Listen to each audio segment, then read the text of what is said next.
The Vexar Plague swept through the galaxy like wildfire, an insidious pathogen of unknown origin that targeted both organic and synthetic life. Entire planets fell silent, their populations succumbing to the disease in days. The Galactic Coalition, a vast and ancient interstellar alliance, was paralyzed by fear and bureaucracy. The core powers, the Ascari, Cryos, and Zithan, retreated to their fortified worlds, sealing their borders and abandoning the afflicted to their fate. On the edge of Coalition space, a small frontier colony named Eris 4 sent a desperate signal: "We need help. Millions are dying.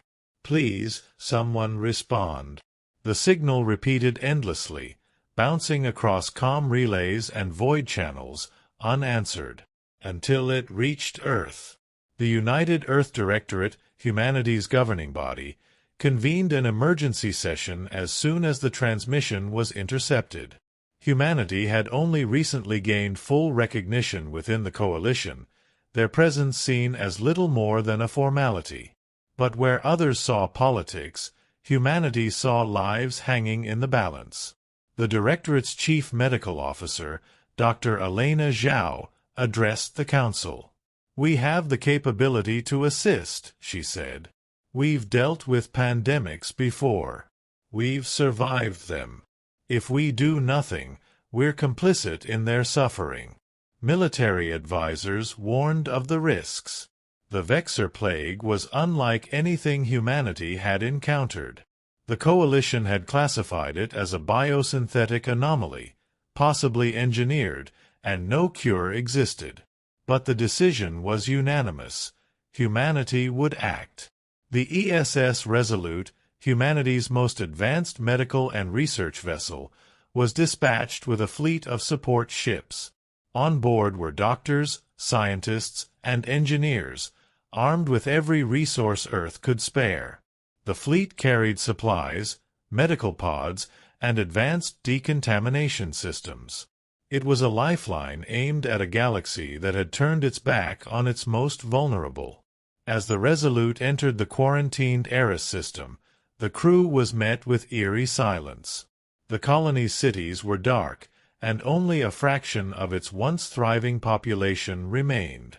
Those who had survived were huddled in makeshift shelters, gaunt and hollow-eyed, waiting for death. Captain Ava Malik, commanding the Resolute, led the initial landing team. She was met with a mix of desperation and disbelief. One survivor, a young Ascari named Joran, approached her, his bioluminescent patterns dim with sickness. "You came," he said, his voice rasping. "Why?"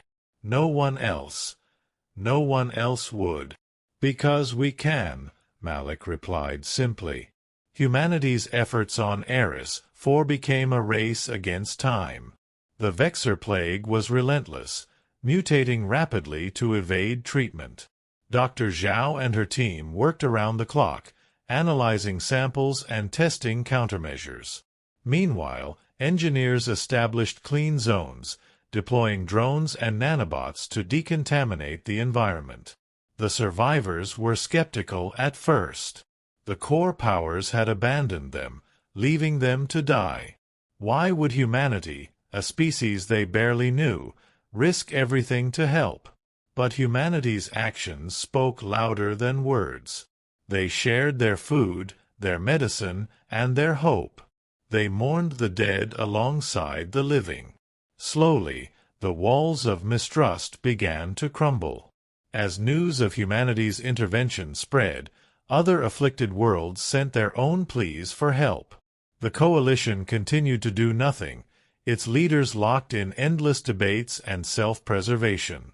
Some even accused humanity of recklessness, claiming their actions would spread the plague further. But humanity pressed on. The Resolute became a symbol of defiance against apathy, its fleet expanding as volunteers from frontier worlds joined the cause. The mission grew into a coalition of the willing, united not by politics but by a shared belief that no life was expendable. On a desolate mining world called Baratha's Hold, humanity uncovered a clue to the plague's origin. Among the ruins of Baratha's Hold, a mining colony ravaged by the Vexar Plague, humanity's scientists discovered an abandoned laboratory buried deep beneath the planet's surface. The lab was alien in design, its architecture unfamiliar even to the Coalition's most advanced species. Inside, the team found data logs and samples of a biotechnological construct, a hybrid virus engineered with precision far beyond what any known civilization could achieve. Dr. Elena Zhao examined the logs with growing dread. The plague wasn't a natural occurrence. It was a weapon, designed to target biological and synthetic life indiscriminately. And the data pointed to its creators, an ancient, long-extinct species referred to only as the Arendari. They were trying to create something self-sustaining, Zhao said, piecing together fragments of the log. A fail-safe against their enemies. But it got out of control. This isn't just a plague, it's a relic of a war long forgotten. Captain Ava Malik stood nearby, her jaw tight. And now it's tearing through the galaxy like a wildfire. The team also discovered a potential lead. Buried within the data was a map fragment pointing to a remote system outside Coalition space. The Arendari might have left a cure, a way to neutralize their creation before it consumed everything. "We have to follow this," Malik said. "If there's even a chance to stop this, we owe it to everyone who's already suffered." The mission to find the cure became humanity's defining moment. The Resolute and its fleet ventured into uncharted space, far beyond the Coalition's borders. Their journey was fraught with danger. Rogue factions sought to seize the potential cure for themselves, while the plague continued to mutate and spread among their own ranks. At every step, humanity's resolve was tested. On a desolate moon, the fleet was ambushed by pirates who saw desperation as an opportunity for profit. Humanity's response was swift and unconventional. They offered aid to the pirates, exposing them to the compassion that had become their hallmark. The pirates, shocked by humanity's generosity, joined the fleet, providing valuable intel and resources. In the uncharted Charon Nebula, the Resolute encountered an isolated Zithan enclave. The Zithan, a reclusive and enigmatic species, initially refused to engage. But when the humans shared the story of their mission and the lives they had saved, the Zithan offered their aid, contributing psionic technology that allowed humanity to decode the ancient Arendari data. The fleet finally reached the system identified in the map fragment. Arendar's Vault, a colossal space station orbiting a dead star. The station's architecture was breathtaking, its surface glimmering with energy fields and crystalline structures. But the station was not abandoned. Automated defenses, dormant for millennia, activated as the Resolute approached. Swarms of drone-like constructs emerged, their programming designed to protect the secrets within. The fleet fought desperately, their diverse coalition working as one to overcome the ancient technology. Inside the vault, Dr. Zhao and her team found what they had hoped for. The Vexar Codex, a repository of Arendari knowledge detailing the plague's design and its countermeasure. But activating the cure wasn't simple. It required synchronizing the codex with a living host, a process that would either neutralize the plague or destroy the host. "I'll do it," Zhao said, her voice steady. "I've been studying this thing since Eris 4. If anyone has a chance of surviving, it's me." The fleet's leaders argued against the risk, but Zhao was resolute. "This isn't just about humanity. It's about everyone we've saved and everyone we haven't. If we don't take this chance, who will?" The synchronization process was agonizing, but it worked. The codex interfaced with Zhao's mind, allowing her to transmit the cure's blueprint to the fleet. Using the data, they created a nanotechnological counteragent that could neutralize the plague's mutations and stop its spread. The fleet distributed the cure across the galaxy, targeting afflicted worlds with precision. Slowly, the Vexar Plague was eradicated. Survivors began to rebuild, and the galaxy, once paralyzed by fear, started to heal. Humanity's actions left an indelible mark on the galaxy. For centuries, the Coalition had been a symbol of power and bureaucracy, but it was humanity, young, untested, and underestimated, that had stepped forward when no one else would. On the floor of the Galactic Council, Ambassador Joran, the young Ascari survivor from Eris IV, spoke for billions. The plague showed us the worst of what the galaxy could be. But humanity showed us the best. When we were abandoned, they came. When we were dying, they saved us. The only ones who helped were the humans. The chamber erupted in applause, and for the first time, humanity was recognized not as an afterthought but as a force for good, a species defined not by its power but by its compassion and courage. In the vastness of the galaxy, humanity had proven one simple truth. Even the smallest spark of hope could light the way for countless stars.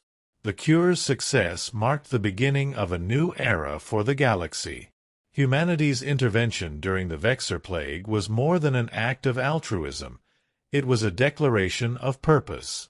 The ripple effects of their actions extended far beyond the eradication of the disease, reshaping interstellar politics, forging unexpected alliances, and challenging the status quo of the Galactic Coalition.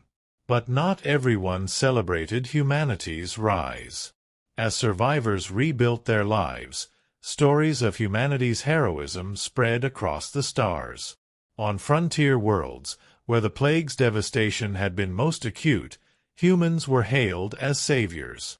Statues were erected in their honor, and multi-species colonies began adopting Earth-inspired practices of cooperation and mutual aid.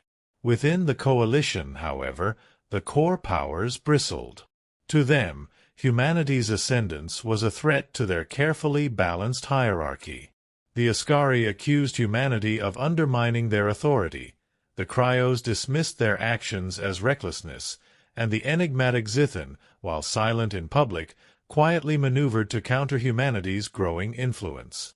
The turning point came when humanity proposed the Vexar Accord, a sweeping initiative to establish a galaxy-wide emergency response network. The Accord sought to unite resources from every member species, ensuring that no future catastrophe would go unanswered. It was a bold vision, one that required cooperation on a scale the Coalition had never achieved.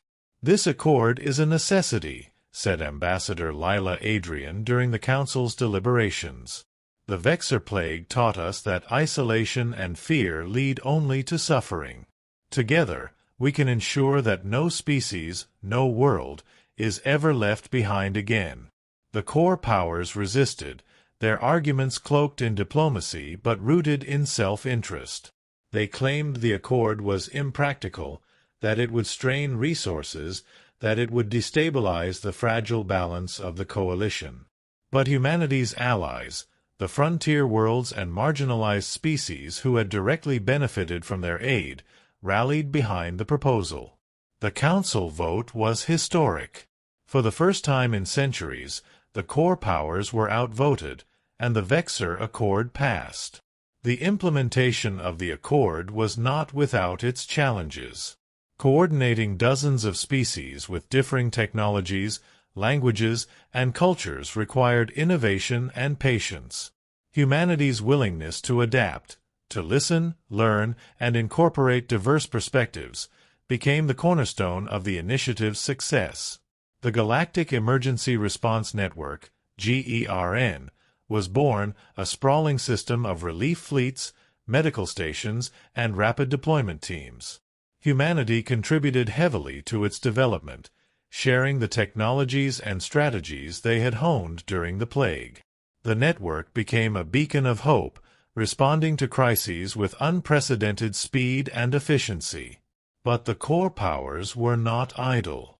They saw the Accord's success as a direct challenge to their authority and began to orchestrate a counteroffensive.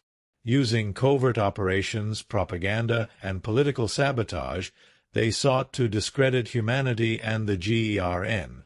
The first major test of the Accord came during the Irixian Cataclysm, a catastrophic event triggered by the collapse of a neutron star in a densely populated region of space. The resulting gamma-ray bursts devastated nearby planets, leaving billions at risk of radiation poisoning and environmental collapse. The GERN mobilized immediately, deploying fleets to evacuate affected worlds and establish safe zones. Humanity's ships spearheaded the effort, their crews working alongside alien engineers and medics to stabilize entire planetary systems. The core powers, notably absent from the initial response, used the crisis to sow dissent. They leaked fabricated reports accusing humanity of exploiting the disaster to expand their influence, claiming the GERN was a facade for imperial ambition. The accusations gained traction in some quarters, but humanity countered with transparency. They invited independent observers from neutral species to monitor the GERN's operations, exposing the core powers' duplicity. The Irixian Cataclysm became another victory for humanity and their allies, a testament to what the galaxy could achieve when united. The core powers' resistance reached its peak with the emergence of Directive Shadow, a clandestine initiative to destabilize humanity through targeted sabotage. Coalition operatives infiltrated GERN facilities, disrupted supply chains, and spread false intelligence to fracture the alliance of frontier worlds. Humanity's response was swift but measured.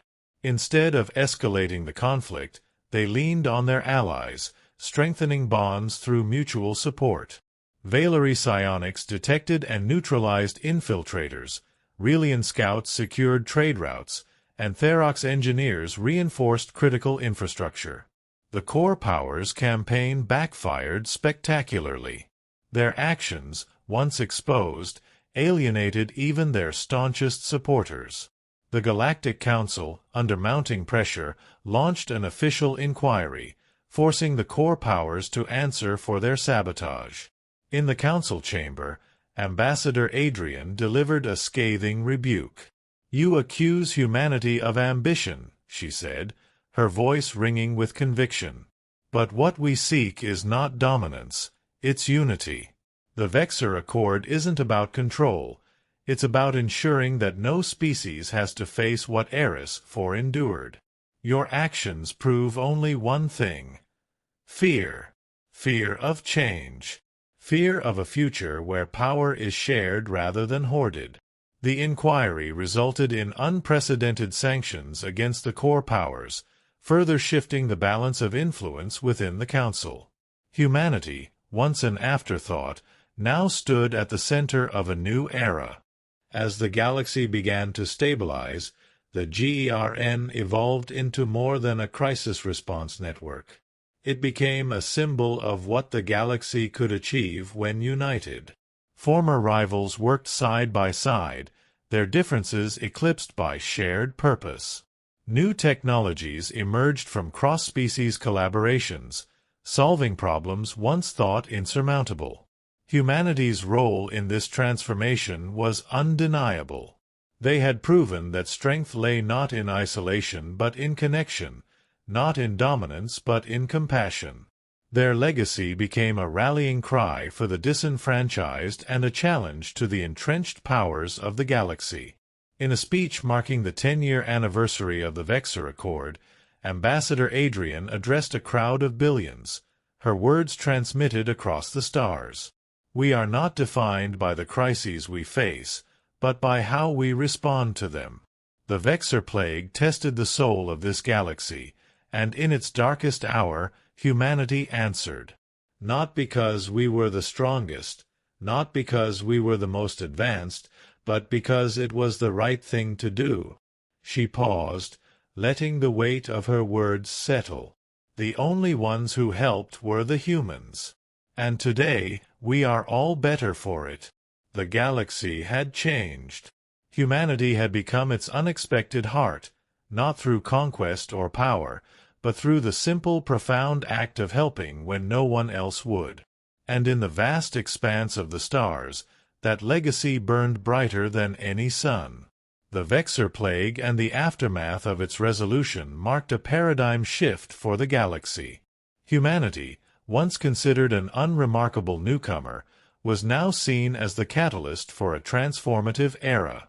Their willingness to help, against all odds and in the face of universal apathy, had left an indelible mark on countless worlds. But the story didn't end with the plague's eradication.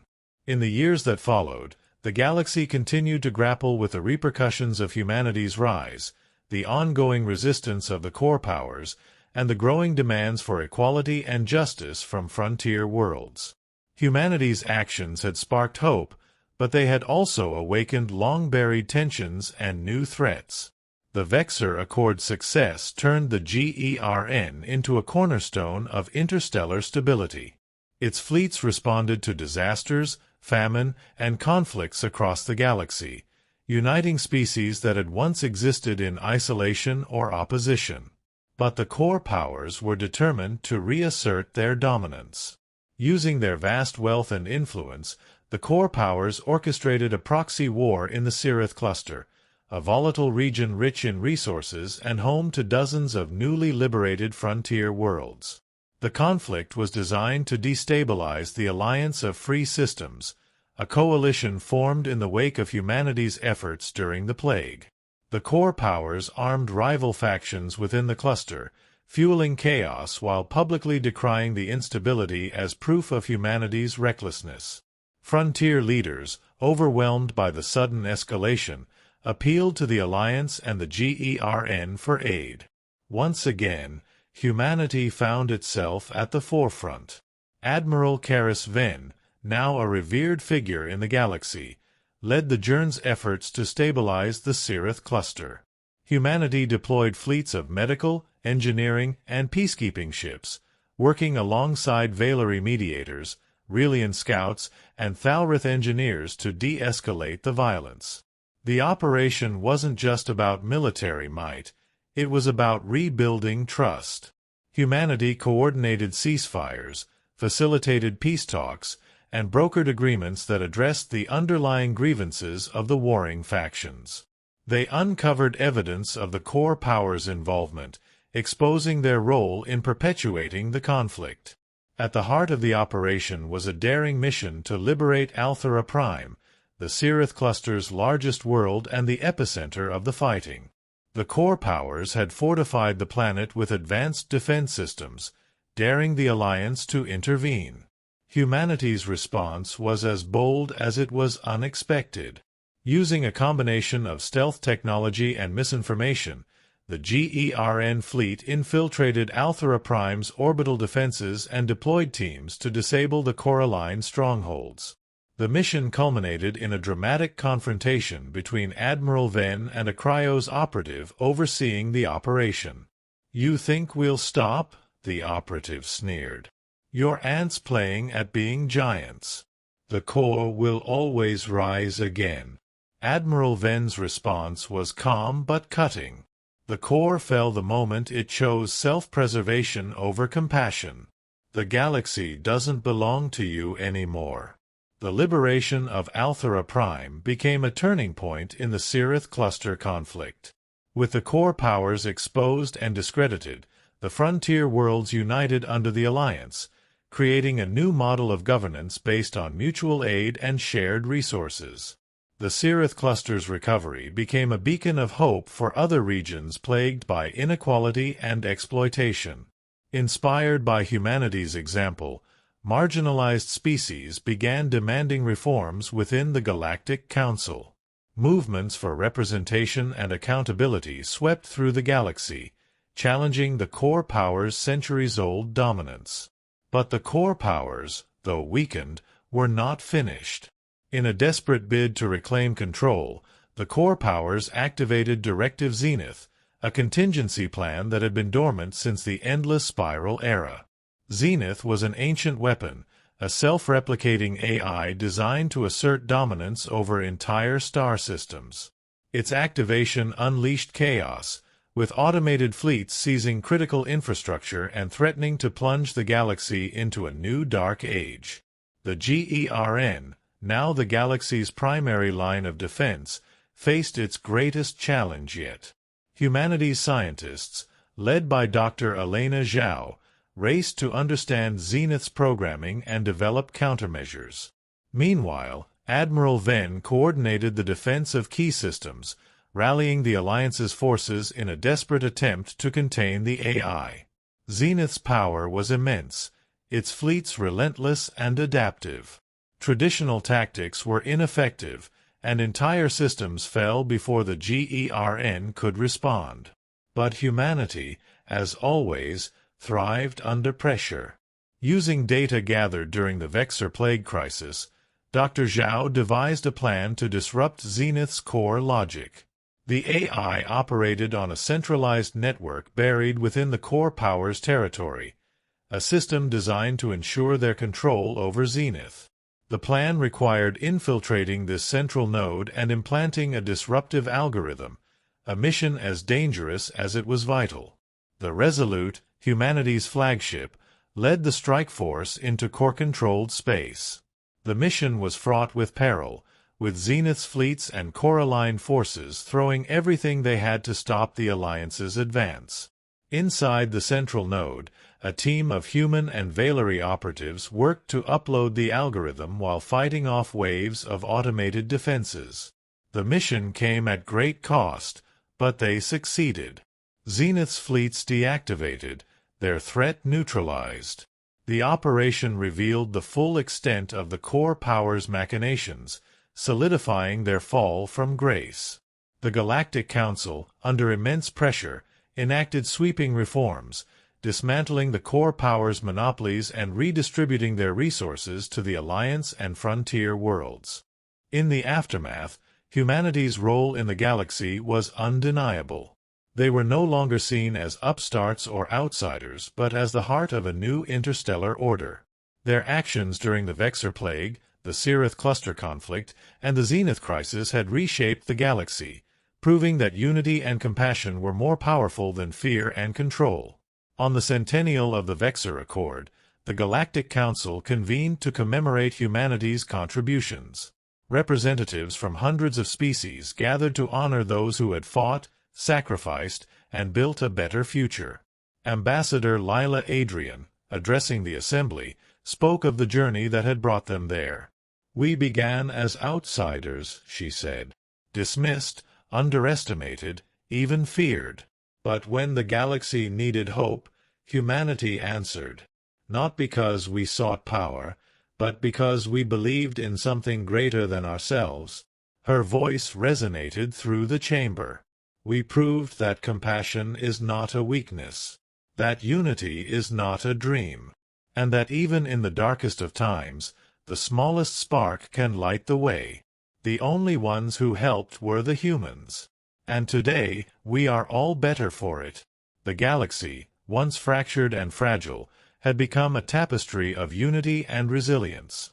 And at its center, humanity stood as a testament to what was possible when a species chose to help, no matter the cost. The stars, vast and eternal, bore witness to their legacy, a legacy of hope that would shine for generations to come. The success of humanity's actions during the crises of the Vexar Plague, the Syrith Cluster, and Directive Zenith cemented their place as a central force in galactic affairs.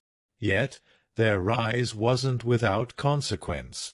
While the galaxy's marginalized and frontier species embraced humanity as leaders and partners, the remnants of the core powers, shattered but not obliterated, simmered with resentment and schemed from the shadows.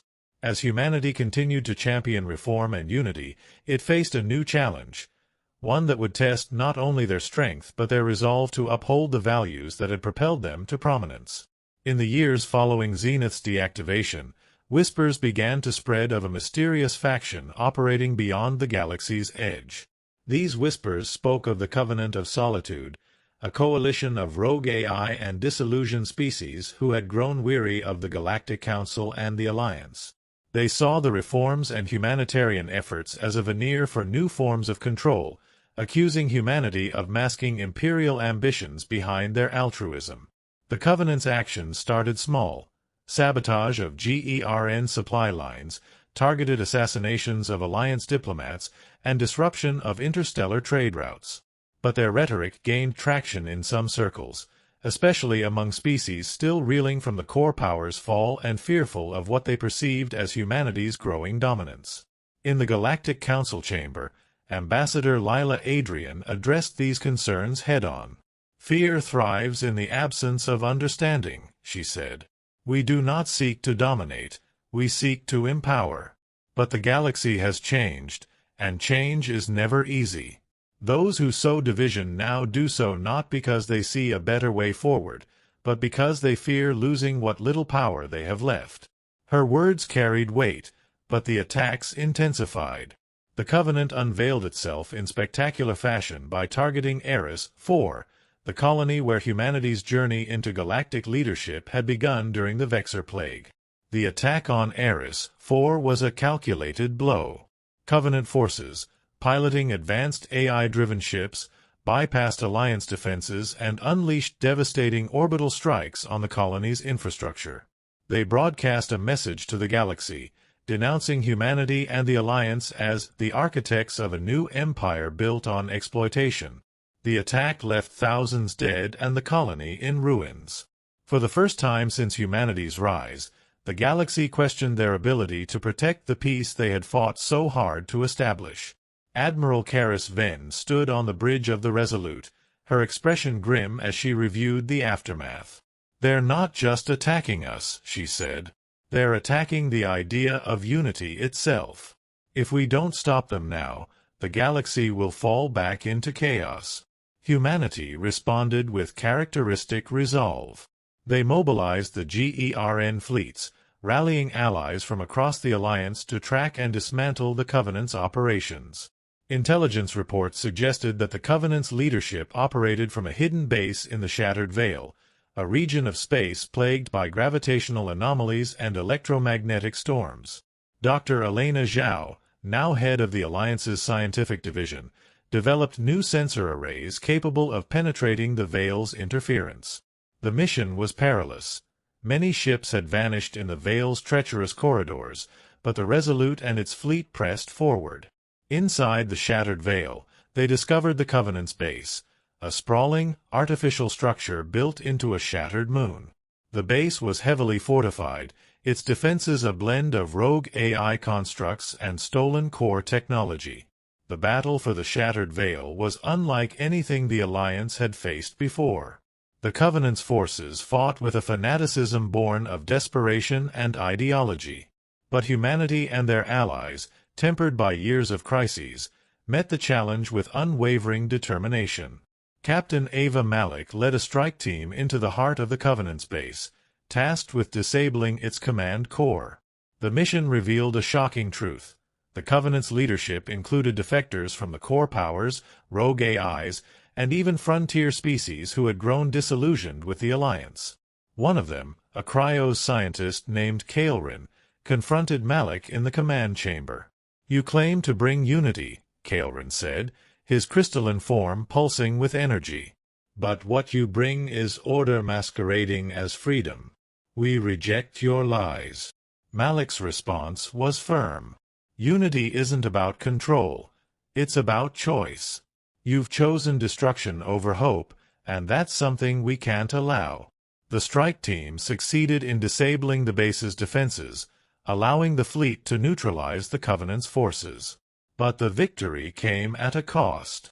The Shattered Veil's gravitational instability began to collapse the moon, forcing the Alliance to retreat before they could capture the Covenant's leaders. The battle in the Shattered Veil marked the beginning of a new phase for humanity and the Alliance. While the Covenant's base was destroyed, its ideology persisted, spreading among those disillusioned by the rapid changes humanity had inspired. The Galactic Council faced mounting pressure to address the underlying tensions that had given rise to the Covenant. In response, humanity proposed the Horizon Charter, a bold initiative aimed at fostering dialogue and reconciliation between the Alliance and its critics. The charter included provisions for regional autonomy, resource-sharing agreements, and measures to address historical grievances. It was a gamble, requiring unprecedented levels of trust and compromise. Ambassador Adrian, speaking at the Council's deliberations, made her case. "We can't build a better galaxy by ignoring its fractures," she said. "The Covenant's actions are a symptom of deeper wounds we must address if we are to move forward together." The Horizon Charter passed narrowly, its approval a testament to humanity's ability to navigate the complex web of galactic politics. Implementation was slow and fraught with challenges, but it began to mend the divides that had threatened to unravel the alliance. As the years passed, humanity's legacy grew. The GERN evolved into a symbol of interstellar cooperation, responding to crises with unmatched speed and efficiency. The Horizon Charter became a blueprint for governance, balancing the needs of centralized leadership with regional autonomy. The Covenant, though diminished, continued to operate in the shadows, a reminder that the fight for unity was ongoing. But humanity's resolve remained unshaken. They had proven, time and again, that even in the face of division and adversity, they would stand for hope, compassion, and the belief that a better future was possible. On the 50th anniversary of the Vexar Accord, a new generation of leaders gathered in the Galactic Council chamber. Among them was Ambassador Adrian's successor, a young human diplomat who addressed the assembly with words that echoed across the stars. When the galaxy was at its darkest, humanity chose to act. Not because we were the strongest or the smartest, but because it was the right thing to do. We helped not out of obligation, but out of hope. And that hope is what binds us together. The only ones who helped were the humans. And together, we will continue to help until every star shines brighter. In the vastness of the galaxy, humanity's light burned on, a beacon for all who sought a future worth fighting for.